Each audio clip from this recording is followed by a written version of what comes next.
Hey guys, today I want to talk to you a little bit about the three things that you need to do in real estate to be successful.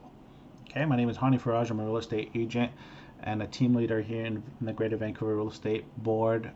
Last year we were in the top 1%, which is President's Club. We were number 19 out of 2,000 teams.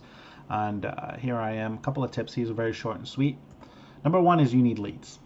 Okay, the first thing I ever learned in real estate was that if I don't have anybody to talk to, I have no business. So there's two types of leads you can get. Number one is you can get free leads, which means, friends, family, cold calling, door knocking, for sale by owners, all that stuff. Or you can go buy leads, which is internet leads. You can go do a bunch of marketing, bus ads, other stuff that you can do to actually get leads. But it doesn't matter what you do. You need leads, but be careful where you spend your money because it does matter.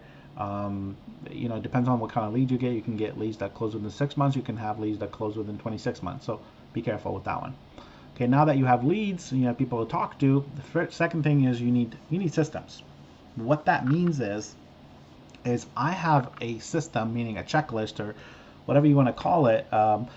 It could be, for example, in the first example, I said you have leads. So let's say I'm working with a buyer. I know that when I have a buyer meeting, I need four things. Number one, I need a buyer VIP package. I have a buyer client loyalty agreement. I have a buyer package, which is something different. The first one explains my value. The second one it's some value that I can give to a buyer so they can walk away with something, whether it's grants and rebates, the process of buying, or something like that. And the last thing I would need is a buyer questionnaire. So that's a system. If you have systems, meaning you have a checklist for everything that you do, whether it's a buyer or a seller, and a seller system is like 47 things that you need to do before you even put the house on the market. So systems make regular people extraordinary. Okay, so that's something you definitely need. The last thing you need in real estate is you need leverage. What does that mean? Let me explain to you. We talked about leads, so now you have buyers or sellers to talk to. The second thing is now you're going on these appointments with these buyers or sellers, and the leverage would be things that are not real estate related, they're administrative work that you can pass off to someone else. Okay, meaning, for example, if you have a buyer meeting and the buyer has selected 10 houses to look at or 10 condos to look at, well, what are you going to do? Are you going to go sit there and try to book meetings and, showing tours and all that stuff and confirm stuff? Yeah, of course you are if you have one deal going on at the same time. But if you want to be busy, you want to you want to achieve high levels of success in this business, you want to be working more than a couple of people at the same time. Okay, realistically speaking, the only four things you should be doing in real estate is calling to get appointments, going on those appointments, showing houses or condos, whether it's you're showing them to a buyer or a seller, and the last thing is negotiating offers. So that's how you have leverage. I have three people that work with me in my administrative office, and they do all that. They take anything that I don't want to do on, and they do a really an amazing job, and I love them for it. Okay, and this is really a bonus.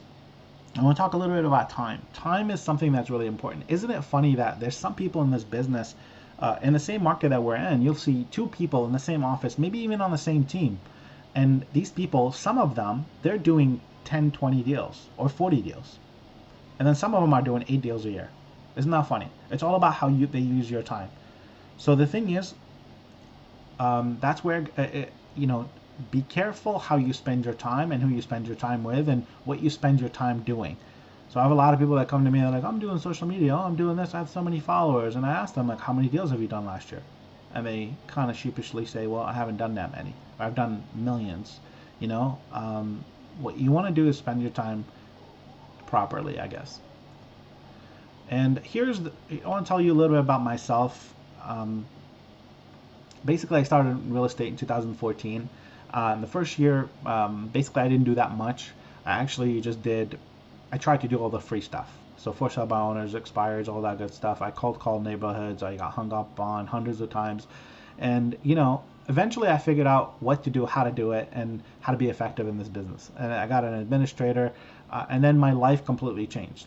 Okay, so since then, I've become either Medallion Club, which is top 10%, and then last year, my team and we achieved top 1% status, meaning we were number 19 out of 2,000 teams. Okay, now I can show you how to be successful if you are part of my team. If you want to join our team, we can definitely show you how to do that. We can give you administrative support. We can show you leads. We can do all kinds of stuff for you. Okay. All I'm asking is if you are interested in, possibly finding out more, there is a little process. So there's some, steps below if you want to find out more. So here's my information. If you want to have a coffee, or click on the number below and just, follow the process, and, we'll talk about real estate. Fair enough? Thank you and have a good day. Cheers. Bye.